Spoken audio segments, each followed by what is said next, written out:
त्यातून होणाऱ्या विषबाधा याविषयी आपण आजचा हा व्हिडिओ बनवत आहे. कारण की सध्याच्या घडीला खूप काही शेतकरी गहू असेल, ज्वारी असेल, हरभरा असेल, जे काय खाद्यपीक असेल त्यांच्या सध्या हार्वेस्टिंग करत आहे. आणि साठवणुकीमध्ये धान्याला खूप काही वेळेस कीड लागते आणि कीड लागल्यानंतर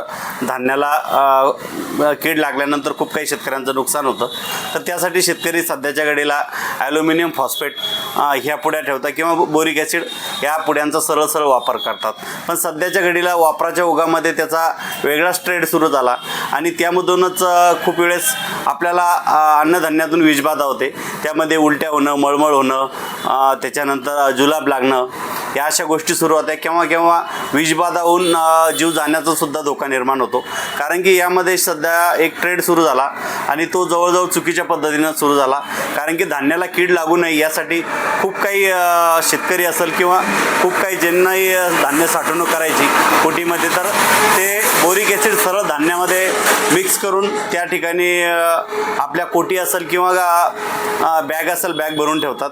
किंवा त्यामध्ये ॲल्युमिनियम फॉस्फेट नावाची एक पुडी येते, तर ती पुडीसुद्धा शेतकरी सरळ साठवणुकीमध्ये कोटीमध्ये ठेवतात. तर ही पद्धत सरळ वापरायची चुकीची आहे. कारण की औषधीमध्ये चार त्रिकोण असलेले लेबलची औषधी येतात.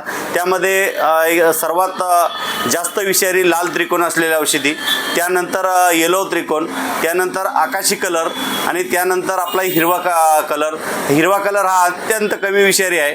पण लाल त्रिकोणाचा जे काय लेबल औषधे असतात त्या अत्यंत विषारी असतात. आणि ॲल्युमिनियम फॉस्फेट हे त्यामधीलच एक अत्यंत विषारी असं औषध आहे की जे सरळ सध्याच्या घडीला शेतकरी औषधीमध्ये ठेवल्यामुळं त्या ठिकाणी खूप काही वेळेस अन्नातून विषबाधा निर्माण होते.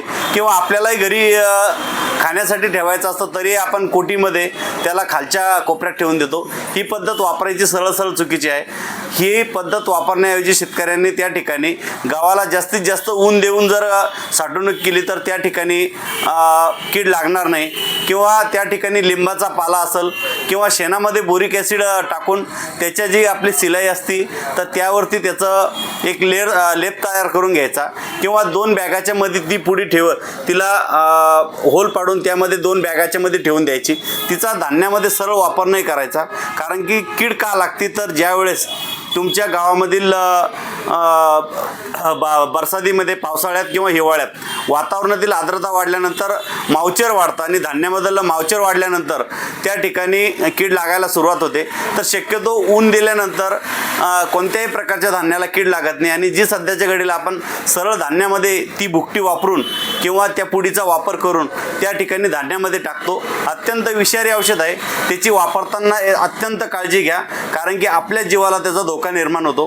किंवा जो काही आपल्याकडून खरेदी करणारा असतो त्याला या कोणत्याही गोष्टीची कल्पना राहत नाही आणि तो सरळ आपल्यावर विश्वास टाकून जर घेत असेल तर त्याही व्यक्तीला अन्नातून विषबाधा होती. त्यासाठी कृपया शेतकरी बंधूंनो, धान्याची पुडी ही त्या खोलीमध्ये वापरायची असते, सरळ धान्यामध्ये वापरायची नसते.